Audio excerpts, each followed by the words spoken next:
बिस्मिल्लाहिर्रहमानिर्रहीम। तो हम लोग अपनी आज की क्लास स्टार्ट करते हैं। तो जैसे कि लास्ट क्लास में हमने एक अपनी एक न्यू थीम इंस्टॉल किया था जिसका नाम था हेलो एलिमेंटर। हेलो एलिमेंटर का थीम हमने क्यों इंस्टॉल किया? बिकॉज ये एक सिंपल थीम होता है जिसके ऊपर हम लोग एलिमेंटर पेज बिल्डर को यूज़ करते हैं। एलिमेंटर एक पेज बिल्डर है। पेज बिल्डर क्या होता है? पेज बिल्डर वो होता है जिसको हम लोग जिससे हम लोग डिज़ाइनिंग करते हैं अपने पेजेस की। ठीक है, फिर हमने एलिमेंटर लगाया था, फिर हमने एलिमेंटर प्रो का प्लगइन भी लगाया था। उसके साथ ही हमने अपना मेन्यू बना लिया था। अब पीनस में आके मेन्यू में जाकर तो यहाँ पर ये हमारा मेन्यू बना हुआ है। ठीक है, इधर सॉरी मेन मेन्यू भी हमारा बना हुआ है। तो अब हमने क्या करना है, आज का टास्क हमारा ये है कि हमने बनाया है अपनी वेबसाइट का हेडर, जिसको हम बोलते हैं हमारा मेन हेड। तो हम लोग बनाएंगे एक कस्टम हेडर बनाने के लिए हम लोग आएंगे अपने एलिमेंटर में। सॉरी, ये एलिमेंटर के नीचे लिखा हुआ है टेम्पलेट्स। टेम्पलेट्स के अंदर आ रहा है थीम बिल्डर। मैं यहाँ से थीम बिल्डर पर क्लिक करता हूँ। तो हमारे पास एक न्यू स्क्रीन ओपन होगी। उसमें देखिए यहाँ लिखा हुआ है header, footer, single post, archive, search results, loop item. तो हमने हमने इसमें क्या डिज़ाइन करना है? अपना हेडर। तो मैं यहाँ से क्लिक करता हूँ हेडर पर।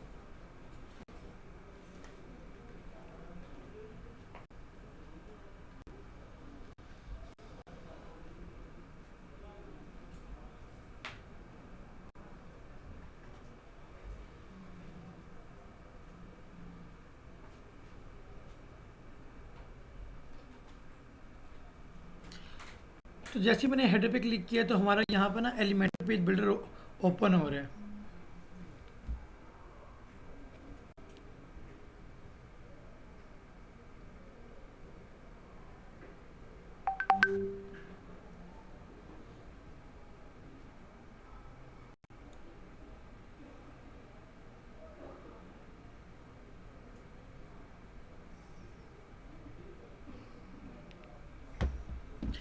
चलें, हम आ गए। इसको आप क्रॉस पे क्लिक कर दें, यहाँ से भी बैक आ जाए। अब देखें यहाँ पर हमारे पास एलिमेंट शो हो रहे होते हैं और यहाँ से हम लोग अपने रोज या कॉलम अपनी वेबसाइट में ऐड किया करते हैं। अब यहाँ पर अगर हम लोग गौर करें तो हमारे पास एक मेन हेडर है, उसके अंदर तीन एरिया हैं। एक में लोगो लगा हुआ है, एक में हमारा मेन्यू लगा हुआ है और थर्ड वन में हमारा बटन लगा हुआ है। तो यानी कि हमें यहाँ से कौन सा ऑप्शन चूज़ करना चाहिए? ये थ्री वाला। लेकिन अगर आप गौर करेंगे तो यहाँ पे सेंटर वाला एरिया थोड़ा सा बड़ा है। तो यहाँ पर एक और लेआउट पड़ा हुआ है नीचे, ये देखें कि एक में लोगो, एक में बटन एंड सेंटर वाले में हम लोग लगाएंगे मेन्यू। तो मैं ये वाला सेक्शन यहाँ पर चूज़ कर लेता हूँ। मैंने जैसे ही क्लिक किया तो यहाँ पर हमारे पास ये एक सेक्शन आ गया है। ठीक है, तो इस सेक्शन को हम लोग, ये पूरे को हम लोग बोलेंगे सेक्शन, और इसको हम लोग बोलेंगे, इनको हम लोग बोलेंगे ये हमारे हैं कॉलम्स। ठीक है, तो जब भी आपने सेक्शन में कोई चेंजेस करने हो, लाइक उसकी हाइट देनी हो या कलर देना हो उसको, तो आप यहाँ पर क्लिक किया करते हैं। तो यहाँ पर एडिट सेक्शन का ऑप्शन आ जाता है हमारे पास। ठीक है, फिर सबसे पहले मैं क्या करता हूँ, मैं यहाँ पर लोगो लगा देता हूँ अपना। मैं इस लोगो को डाउनलोड करता हूँ। लोगो मैंने डाउनलोड किया। अब मैं यहाँ पर आके प्लस पे क्लिक करूँगा। प्लस पे क्लिक किया मैंने, यहाँ पे लिखा हुआ है साइट लोगो। मैं यहाँ पर साइट लोगों को, अच्छा अब आपको यहाँ से ड्रैग करना पड़ेगा, उठा के यहाँ पे देखिए स्पेस क्रिएट हो गई है, यहाँ पर आपने उसको प्लेस कर देना है। अब लोगो हमने अभी तक लगाया नहीं था तो इसी वजह से यहाँ पे खाली लिखा हुआ है लोगो। तो ये लिखा हुआ है चेंज साइट लोगो। मैं यहाँ पे क्लिक करता हूँ और लोगो अपलोड कर लेता हूँ।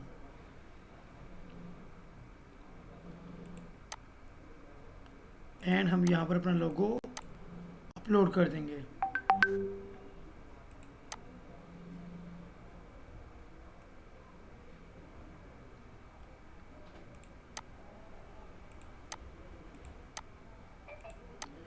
एंड सेव चेंजेस, बैक आ जाएंगे।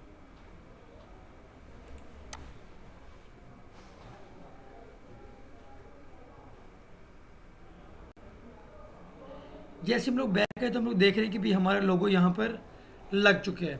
अब सेकंड वन में हमने क्या ऐड करना है, सेकंड वन में हमने ऐड करना है अपना मेन्यू। तो प्लस पे क्लिक करें अगेन, यहाँ लिखिए मेन्यू। देखिए आ रहा है यहाँ पे मेन्यू एंकर भी आ रहा है, प्राइस लिस्ट आ रहा है, और ये लिखवा रहा है वर्डप्रेस मेन्यू। तो मैं वर्डप्रेस मेन्यू को उठा के यहाँ पे रख लेता हूँ। मेन्यू आ गया हमारा। फिर यहाँ पर आ रहा है कि मेन्यू कौन सा शो करवाना है आपने। हमने प्राइमरी मेन्यू यहाँ पे डिस्प्ले करवाना है, तो मैं प्राइमरी मेन्यू यहाँ पे सिलेक्ट कर लेता हूँ। आ गया। फिर यहाँ पर ऑप्शन आ रहा है कि भी अलाइनमेंट, मैं कहता हूँ कि सेंट्रलाइज हो। सेंट्रलाइज कर दिया मैंने, ये यहाँ तक हमारा। इसके बाद सेकेंड चलें, फिर आ रहा है हमारा third one area. Third one area के अंदर मैं क्या करता हूँ, प्लस पे क्लिक करके यहाँ पर एक बटन ऐड कर लेता हूँ। तो मैंने यहाँ पर एक बटन लगा लिया। इस बटन पर मैं लिख देता हूँ कि रजिस्टर नाउ।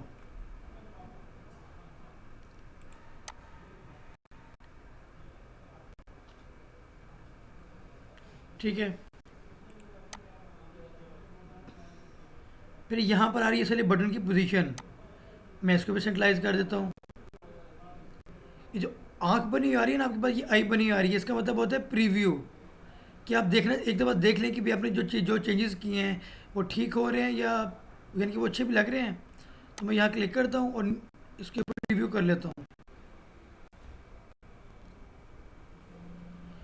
ये देखें,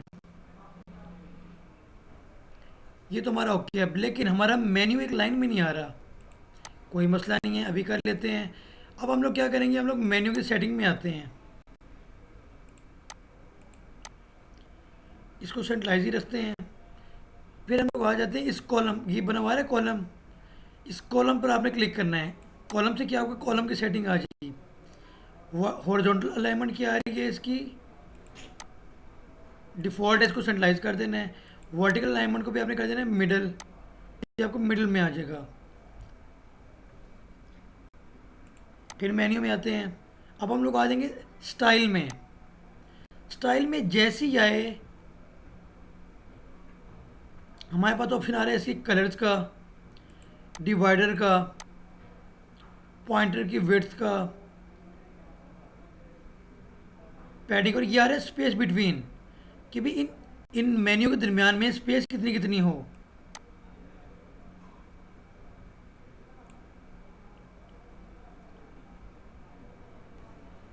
तो बाय डिफ़ॉल्ट स्पेसिंग इसकी ये है।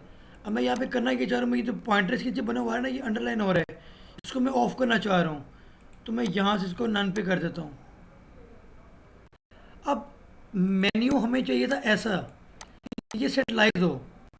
इसकी रीज़न क्या है कि यहाँ पर ना स्पेसिंग है थोड़ी, तो हम क्या करते हैं, हम लोग जो बाकी दोनों कॉलम है ना उनकी स्पेसिंग को थोड़ा सा कम कर लेते हैं।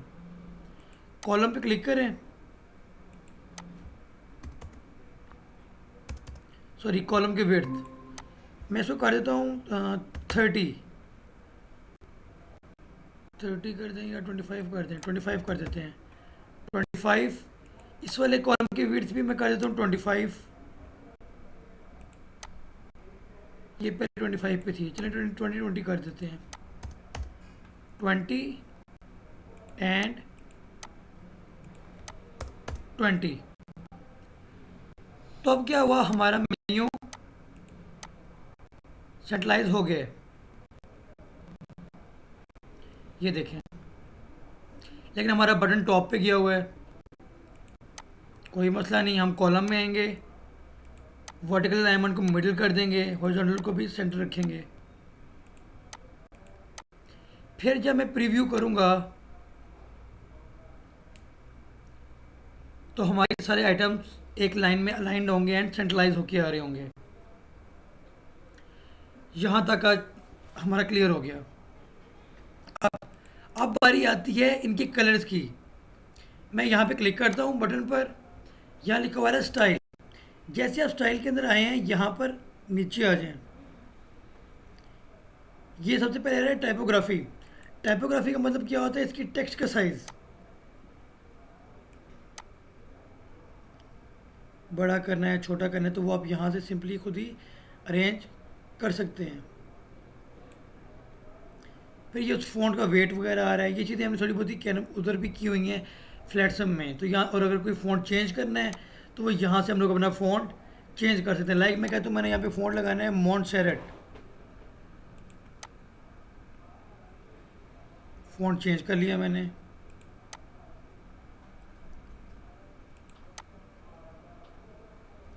या फिर आप कहते हैं कि सर हमसे अब मिस्टेक होगी, हमने फ़ॉन्ट को गलती से चेंज कर दिया था, तो हम लोग इसको रिप्लेस कैसे करेंगे, सॉरी अनडू कैसे करेंगे।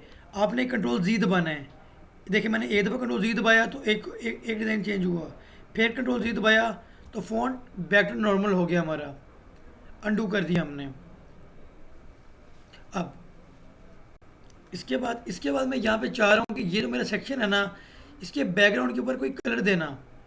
तो मैं यहाँ पे क्लिक करता हूँ, स्टाइल में आता हूँ, एंड की देखिए यहाँ लिखा हुआ है बैकग्राउंड टाइप। यहाँ पर मैं क्लिक कर देता हूँ क्लासिक पे, ये लिखा हुआ है कलर। यहाँ से मैं इसके ऊपर एक कलर बैकग्राउंड के ऊपर लगा देता हूँ। ये मैंने कलर लगा दिया, लेकिन अब मसला क्या आ रहा है, अभी एक और मसला भी आ रहा है, अभी अभी हम लोग उसको देख लेते हैं। अब इन आइकन्स की कलर हमने चेंज करने हैं, इनको वाइट करना है। तो जाहिर सी बात है मेन्यू की सेटिंग में आएंगे, स्टाइल पर गए, एंड टेक्स्ट कलर को मैंने कर दिया वाइट, चेंज हो गया। फिर यहाँ पर आ रहा है हूवर कलर। देखिए हूवर पे क्या हो रहा है, ये ग्रीन हो रहा है।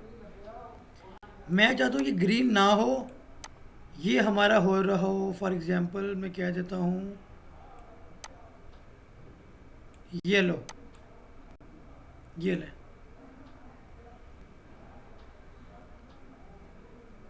येलो, या फिर मैं कहता हूँ डार्क ग्रीन। और जो भी आपकी कलर स्कीमिंग होगी आप उसके अकॉर्डिंगली इसको रख लेंगे। फिर मैं यहाँ पे क्या करता हूँ, मैं यहाँ से इस कलर कोड को उठा लेता हूँ और बटन को भी यही वाला कलर दे देता हूँ। ये बटन का कलर आ रहा है हमारे पास, यहाँ पर कलर लगा देता हूँ बटन का, लग गया। अब यहाँ पर फ़ॉन्ट मोटा, फ़ॉन्ट बोल्ड बहुत ज़्यादा है, यानी कि फ़ॉन्ट थोड़ा हमें मोटा मोटा लग रहा है। तो हम यहाँ पे क्लिक करेंगे, स्टाइल में आएंगे, टाइपोग्राफी में जाएंगे और इसका वेट कम कर देंगे।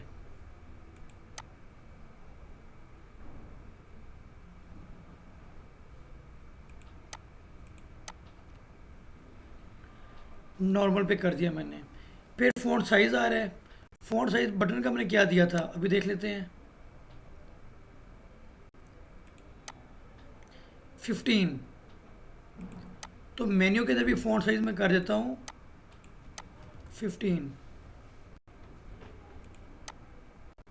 And preview.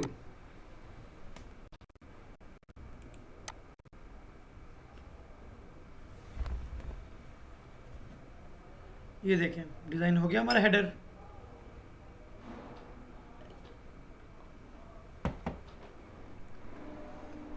ठीक हो गया। इसके बाद अब हमने देखना है कि भाई क्या ये वाला मेन्यू हमारा मोबाइल रिस्पॉन्सिव है। हमने यहाँ से मोबाइल पे क्लिक करना है, ये बना हुआ है मोबाइल का ऑप्शन। मैं मोबाइल पे आ जाता हूँ, मैं कहता हूँ नहीं मोबाइल पर ये अच्छा नहीं लग रहा, मोबाइल के लिए मुझे एक और लेआउट चाहिए। तो अब हम लोग क्या करेंगे, हम मोबाइल के लिए एक नया हेडर बनाएंगे। अब यहाँ पर क्लिक करते हैं सेक्शन के ऊपर,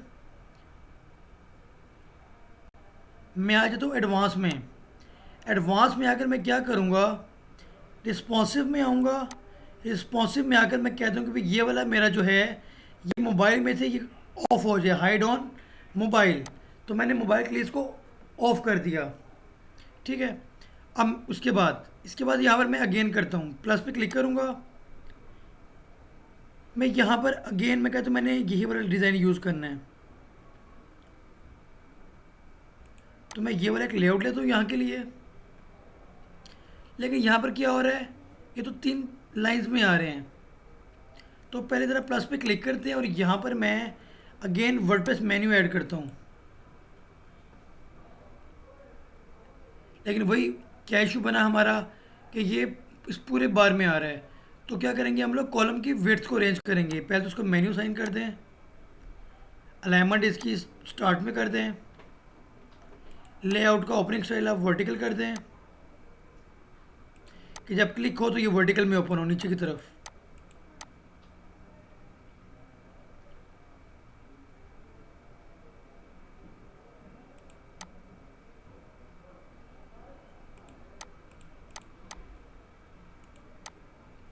चलें, अब हम लोग क्या करेंगे, यहाँ पे क्लिक करेंगे और कॉलम को विड्थ दे लेंगे। लाइक मैं यहाँ पे कॉलम की विड्थ दे देता हूँ 10, 10 नहीं 15 कर देते हैं, 15। इस वाले कॉलम में लोगो लगना है हमारा, तो यहाँ पे मैं क्लिक करता हूँ और यहाँ पे पहले तो मैं लोगो लगा लेता हूँ। फिर क्या करते हैं, इस वाले कॉलम की विड्थ दे लेते हैं। लाइक यहाँ पर मैं विड्थ दे रहा हूँ 70, बल्कि ये 70 थोड़ी ज़्यादा हो जाएगी। यहाँ पर बटन हमारा लग सकेगा या नहीं, नहीं यहाँ पर हमारा बटन नहीं लग सकेगा। ठीक है, तो इसके लिए हम लोग क्या करते हैं, ये थर्ड वन कॉलम है, इसको यहाँ से डिलीट कर देते हैं। और अब ये जो हमारा आ रहा है मेन्यू का आइकन है, यहाँ पर क्लिक करें और वर्टिकल अलाइनमेंट को मिडिल कर दें कि ये लोगों के हिसाब से इसकी एग्जैक्ट आ जाए।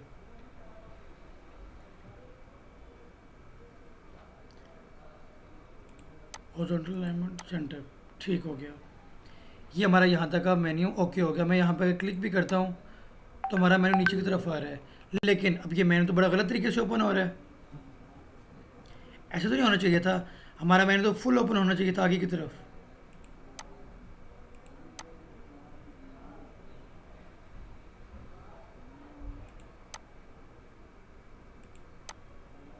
इधर मैं ज़रा लेआउट को हॉरिजॉन्टल करता हूँ, नहीं लेआउट में भी कोई इशू नहीं है।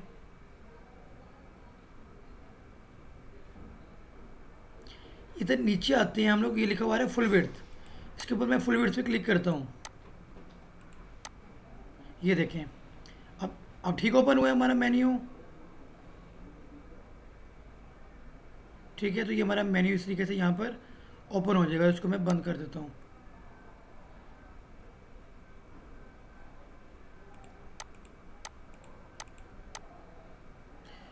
तो ये हमारा मोबाइल मेन्यू भी बन गया, लेकिन अब हमने क्या करना है, जो हमारा मोबाइल मेन्यू है उसको हमने डेस्कटॉप के लिए बंद करना है। तो हम लोग सेक्शन पे क्लिक करके रिस्पॉन्सिव में आएंगे एंड रिस्पॉन्सिव में आने के बाद उसको हाइड ऑन डेस्कटॉप कर देंगे। तो जैसे ही मैं डेस्कटॉप पर आऊँगा तो डेस्कटॉप के अंदर डेस्कटॉप वाला मेन्यू आएगा, और जब मैं मोबाइल में आऊँगा तो मोबाइल वाला मेन्यू आएगा। होप सो यहाँ तक ये चीज़ आप लोगों को समझ आई होगी। और मैं इसको यहाँ से पब्लिश कर रहा हूँ। ऐड कंडीशन, हमें ये मेन्यू कंप्लीट वेबसाइट की पर चाहिए, yes and save and close.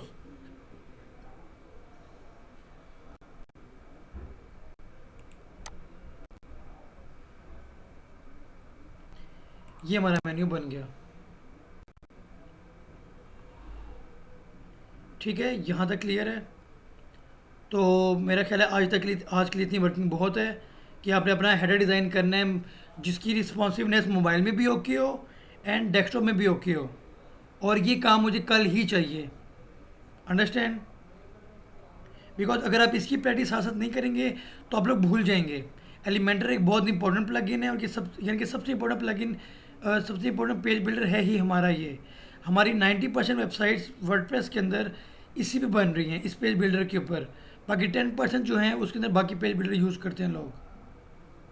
तो मैं आज क्लास यहीं पर हम लोग एंड करते हैं।